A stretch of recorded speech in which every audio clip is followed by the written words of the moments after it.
अस्सलाम वालेकुम फ्रेंड्स। तो आज मैं बना रहा हूँ आलू गोश्त। तो चलिए फिर बिस्मिल्लाह करते हैं। उससे पहले भाई का एक छोटा सा काम करें, प्लीज़ अपने भाई के चैनल को सब्सक्राइब कर लीजिएगा, बेल आइकन को जरूर दबा दीजिएगा कि मेरा हाल में आने वाली वीडियो का आपको सबसे पहले नोटिफिकेशन मिल जाए करें। तो यार प्लीज़ सब्सक्राइब कर लिया करें। तो चलिए फिर बिस्मिल्लाह करते हैं।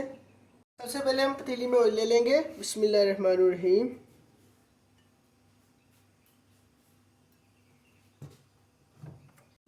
दो आपने प्याज ले लेने। अब इसको अपने अच्छे तरीके से ब्राउन कर लेना है।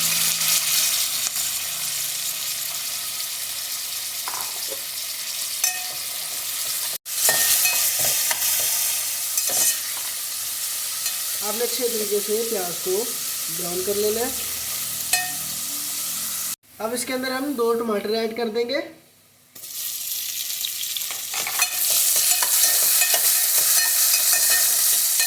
एक कटोरी हम इसमें पानी ऐड कर देंगे और 10 मिनट के लिए प्याज और टमाटर को गलने के लिए छोड़ देंगे। प्याज टमाटर हमारे गल चुके हैं अच्छे तरीके से। आधा किलो मैंने मटन ले लिया है, तब इसमें ऐड कर देंगे। अब अच्छे तरीके से हम इसको फ्राई कर लेंगे।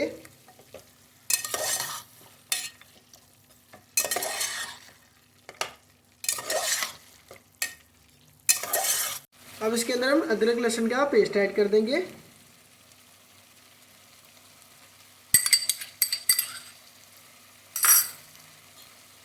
अच्छे तरीके से हम इसके साथ ही अदरक लहसुन के साथ इसकी भुनाई कर लेंगे।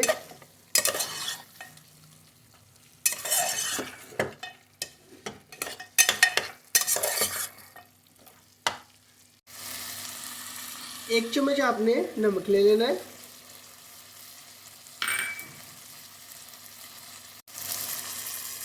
एक चम्मच आपने लाल मिर्च ले लेनी है।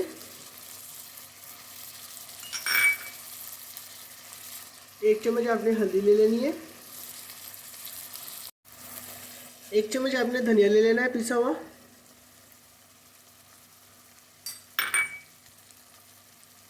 एक चम्मच आपने गरम मसाले ले लेने। अब अच्छे तरीके से हम इसकी भुनाई कर लेंगे।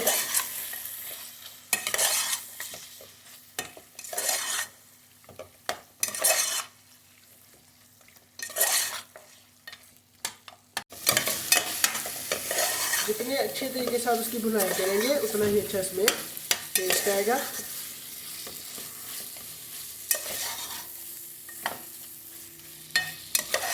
एक प्याली आपने दही ऐड कर देनी है।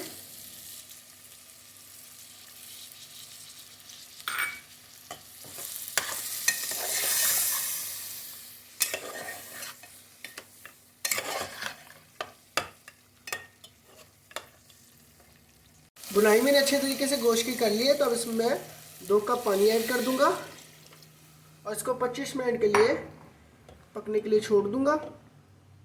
अब आपसे मुलाकात होती है 25 मिनट के बाद। 25 मिनट हमारे हो चुके हैं। तो गोश्त हमारा अच्छे तरीके से गल चुका है। तो अब इसमें हम आलू ऐड कर देंगे। 3 मैंने आलू ले लिए थे।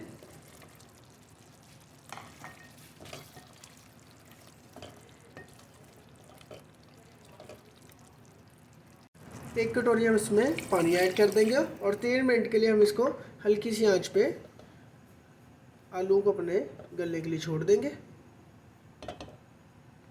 आलू गोश्त हो गया हमारा माशाल्लाह तैयार। तो अब इसको हम डिश आउट कर लेंगे। तो उम्मीद करता हूँ कि आज की मेरी आपको ये सिंपल सी रेसिपी बहुत पसंद आएगी। अगर पसंद आए तो प्लीज़ लाइक करें, शेयर करें, कमेंट करें। अपने भाई के चैनल को सब्सक्राइब कर दिएगा। अल्लाह हाफिज़।